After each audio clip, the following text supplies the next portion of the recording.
My presentation is about two characters in Ender's Game, Ender and Bonzo, who were both leaders but used different techniques and had different characteristics about them that set them apart. So for Ender's first technique that he uses to be a good leader is that he totally redefines the status quo. When going to battle school, there are two things taught that are essential to being a good leader: anger and competition.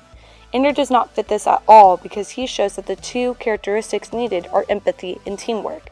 An example of this is when Bernard and his clique, representing the two norm characteristics, exclude Ender. He overcame this challenge, showing people that he can be a good leader regardless of not following the norms. This shows that he is courageous and not afraid to stand out, and that he's willing to do what needs to be done. The second technique that Ender uses in order to be a good leader is that he knows his skills and limits. Ender came to battle school with an understanding of his strengths and weaknesses. His strengths are his ability to never trust anyone, break code of computer games, and eventually the ability to challenge others and win. His one weakness is that he's too emotional, which causes him to be alone, and he really doesn't understand why this is causing him to be alone.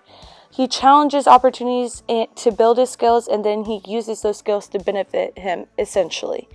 And this represents his intelligence that he uses to further himself in the battle school. And now I'm going to talk about our second character, Bonzo. Bonzo is a really rigid leader that only sees the answers right in front of him. He's not innovative with the decisions he makes, and he isn't open to new things that could be a potential idea. He doesn't take advantage of the people he has on his team. He's all in it for himself to be the hero, and basically is missing the basics of teamwork. This means that he's basically selfish and boring, and that won't get anything done as a leader. Now I'm going to go back and talk about Ender and how he's a risk taker. Ender thinks of every possible idea that can be taken into account when faced with a decision. He would shape the answer to a problem in the most innovative way in new ways. He would transfer this process of thinking and making decisions to others. He says to Bean, "I want you to try new things that nobody has ever tried because they are stupid." This shows again that he's courageous in the decisions he's making and risks he's taking in order to overcome the challenges he's faced with. Now I'm going to talk about a certain aspect of Ender's personality that made him a leader, essentially.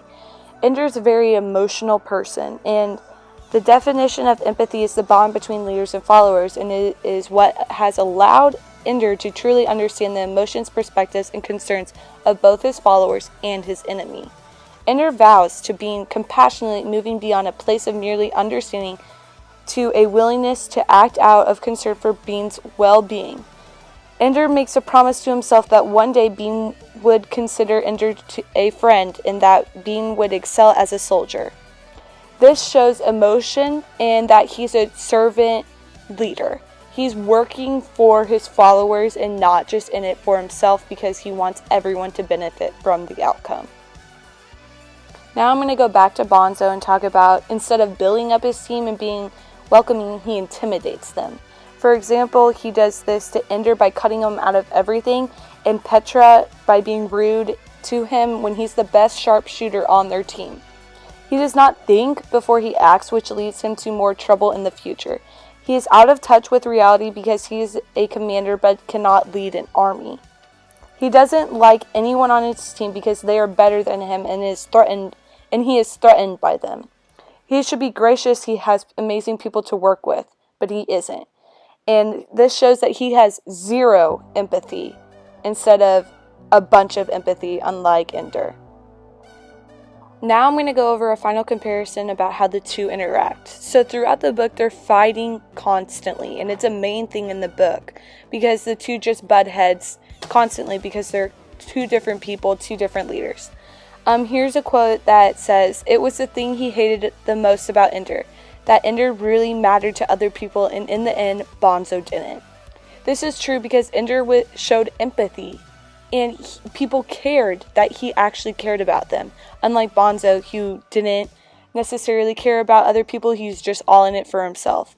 And Bonzo can accept when he is wrong, and that's his weakness, which is essentially why he is a bully and is killed in the end by Ender. And he was killed while fighting for his honor and pride, which is ultimately his biggest weakness. So in the end, Ender shows all the good characteristics that a leader should have, and Bonzo shows all the ones that you should not try to be. But they are essentially two leaders in the book.